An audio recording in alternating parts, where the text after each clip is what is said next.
Hi friends, இன்றைக்கி நம்ம சளி பிடிச்சிருந்ததுன்னா அதுக்குரிய மருத்துவங்கள் என்ன அப்படிங்கிறதையும் அந்த தகவலையும் பார்த்துக்கிட்டு பீன்ஸ் பொரியல் எப்படி செய்யணும் அப்படின்னு பார்ப்போம். பீன்ஸ் பொரியல் செய்வதற்கு தேவையான பொருட்கள்: ஒரு 1/4 கிலோ பீன்ஸ் கட் பண்ணி வச்சுருக்கேன் பொடிசு பொடிசாக.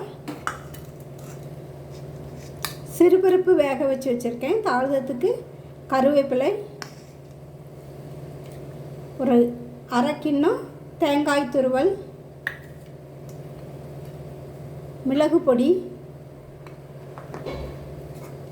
ஒரு பல்லாரியும் 2 பச்சை மிளகாயும் பொடிசு பொடிசாக கட் பண்ணி வச்சுருக்கேன், கடுகு. இப்போ நம்ம எப்படி செய்யலான்னு பார்ப்போம். இப்போ அடுப்பை பற்ற வச்சு ஒரு கடாயை அடுப்பில் வச்சுருவோம். சட்டி காஞ்சது, எண்ணெய் ஊற்றணும். 2-3 ஸ்பூன் தேங்காய் எண்ணெய் ஊற்றியிருக்கேன். எண்ணெய் காஞ்சதும் கடுகு போடணும். எண்ணெய் காயட்டும்.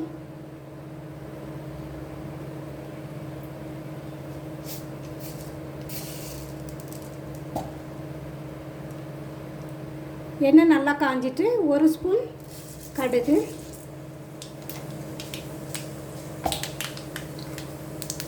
கடுகு வெடிச்சிட்டு இப்போ இந்த உள்ளியையும் பச்சை மிளகாவும் கட் பண்ணி வச்சுருக்கதை இதோட சேர்த்துக்குவோம் எண்ணெயில்.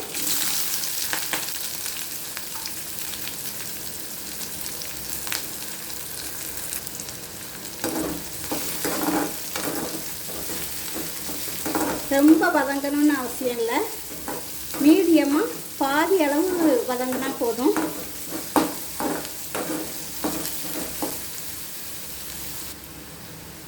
சளி இருமல் இருக்கும்போது நம்ம 1 டம்ளர் பாலில் ஒரு 1/4 ஸ்பூன் மிளகும் 1 சிட்டிகை கொஞ்சமாக மஞ்சள் பொடியும் போட்டு அதை நல்லா ஆற்றி வச்சிடணும்.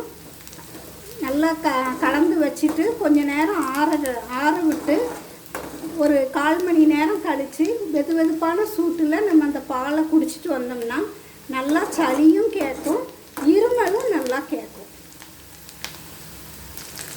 இப்போ ஓரளவு வதங்கிட்டு இப்போ இந்த கருவேப்பிலையும் சேர்த்துக்கிடும். சேர்த்து வதக்கிட்டு இப்போ காயை இதோட போட்டு வதக்கணும்.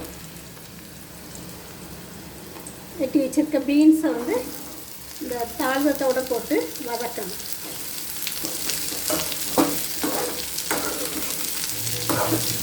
கொஞ்சம் வதங்கினதும் இதில் ஒரு சின்ன டம்ளருக்கு ஒரு 1/2 டம்ளர் தண்ணி சேர்த்து உப்பும் போட்டு கொஞ்சம் நேரம் வேக விடணும். ஏன்னா இது தண்ணி காய் இல்லை, அதனால் தண்ணி ஊறி அந்த தண்ணியிலே நின்று வேகும் அப்படின்ட்டு இருக்காது. அதனால் நம்ம கொஞ்சம் தண்ணி சேர்த்து வேக வச்சோம்னா கொஞ்சம் நல்லா சாஃப்டாக இருக்கும் சாப்பிடுறது.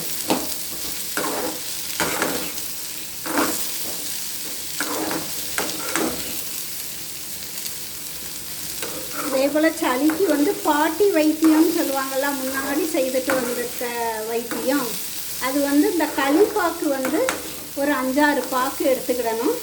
களிப்பாக்கு ஒரு 10 மிளகு எடுத்து வச்சு 2யும் லேசாக எண்ணெய் விடாமல் வறுக்கணும். ஒரு சட்டியில் எண்ணெய் விடாமல் வெறும் சட்டியில் போட்டு லைட்டாக வறுக்கணும். வறுத்துட்டு ஒரு 2 டம்ளர் தண்ணி அதில் ஊற்றி கொஞ்சமாக மஞ்சள் பொடி, ஒரு 1/4 ஸ்பூன் அளவு மஞ்சள் பொடி போட்டு அதை 2 டம்ளர் தண்ணியை 1/2 டம்ளர் தண்ணியாக வற்ற வச்சு இந்த தண்ணியை நம்ம குடிச்சிக்கிட்டே வந்தோம்னா நல்லா சளி இறங்கும், நல்லா சளி கரைஞ்சி வெளியில் வந்துடும்.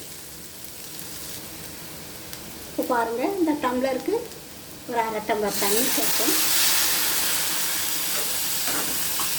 இப்போ உப்பும் சேர்த்து கொஞ்சம் நேரம் வேக விட்டுருவோம். உப்பு இந்த ஸ்பூனுக்கு 1/2 ஸ்பூன் போடுறேன்.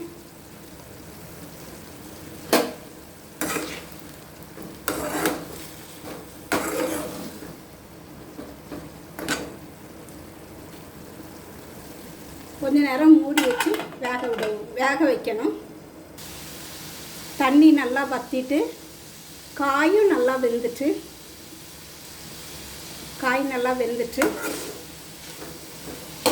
இப்போ நம்ம எடுத்து வச்சிருக்க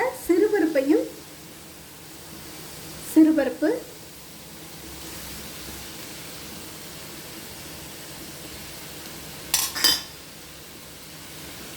தேங்காய் துருவல், சேர்த்து கலந்து கொஞ்சம் உப்பு காணாது, அது டேஸ்ட்டு பார்த்துட்டு நம்ம உப்பு பார்த்துக்கிடுவோம். இறக்கும்போது மிளகு பொடி போடணும். அதே போல் ரொம்ப நாள்பட்ட சளி சிலருக்கு வந்து நெஞ்சில் உறைஞ்சி இருக்குது அப்படின்னு சொல்லுவாங்க. ரொம்ப நாள்பட்ட சளியாக இருக்கும். அப்படி உள்ளவங்க நாட்டு பழம்னு சொல்லுவாங்கள்ல, அந்த நாட்டு வயல் பழம் வந்து 2 எடுத்துக்கிடணும். அதுபோல் பொரிக்கடலை, மிளகு, பனங்கற்கண்டு, இந்த 3ஐயும் நம்மளுக்கு எவ்வளவு உரைப்பு வேணுமோ, காரம் எவ்வளவு வேணுமோ அதுக்கு தகுந்தாப்பில் மிளகு எடுத்துக்கிடணும். ஒரு 100 பொரிக்கடலை, அதில் ஒரு 25 கிராம் பனங்கற்கண்டு, இந்த 3ஐயும் நல்லா பொடி பண்ணி வச்சுக்கிட்டு அந்த நாட்டு பழத்தை அந்த பொடியில் நல்லா விரவி முக்கி சாப்பிடணும். அப்படி சாப்பிட்டுட்டு வரும்போது இந்த நாள்பட்ட சளி வந்து நல்லா குணமாயிடும்.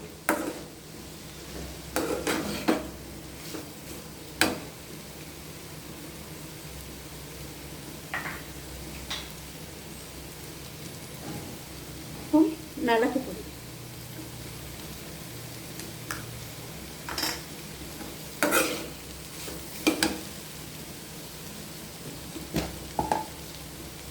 உப்பு வந்து கொஞ்சம் காணாது, உப்பும் போட்டுக்கலாம். இப்போ நம்மளுக்கு பொரியல் ரெடி ஆகிட்டு, பீன்ஸ் பொரியல் ரெடி ஆகிட்டு. பாருங்கள், சுவையான நல்ல பீன்ஸ் பொரியல் ரெடி ஆகிட்டு. இதே மாதிரி உங்கள் வீடுகள்லேயும் நீங்கள் செய்து பாருங்கள், நல்லா டேஸ்ட்டாக இருக்கும். சின்ன பிள்ளைங்கள்லேருந்து பெரிய ஆட்கள் வரை எல்லாருமே விரும்பி சாப்பிடுவாங்க. அதே போல் இன்றைக்கி சொன்ன மருத்துவ குறிப்பும் உங்களுக்கு நல்லா பயனுள்ளதாக இருக்கும்னு நினைக்கிறேன். நம்ம சேனலை லைக் பண்ணுங்கள், ஷேர் பண்ணுங்கள், சப்ஸ்கிரைப் பண்ணுங்கள்.